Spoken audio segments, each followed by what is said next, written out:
বুঝছনি এই দি বান্দরের গলায় মুক্তার মালা, কাকের মুখে সবরি কলা।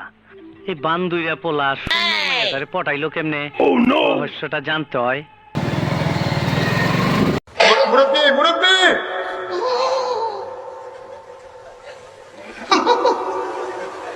বুঝছে না উনি মনে করছে হুজুর সিফা দিয়ে বইয়া তাহে ও বর তেনি হুইতালাম এই চিন্তা করে।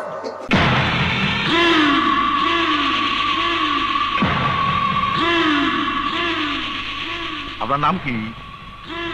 নাম না যাই নাকি আপনি আমারে আনছেন, বেশি কথা কিন্তু আমি পছন্দ করি না। আমার থাকার জায়গা হবে কোথায়?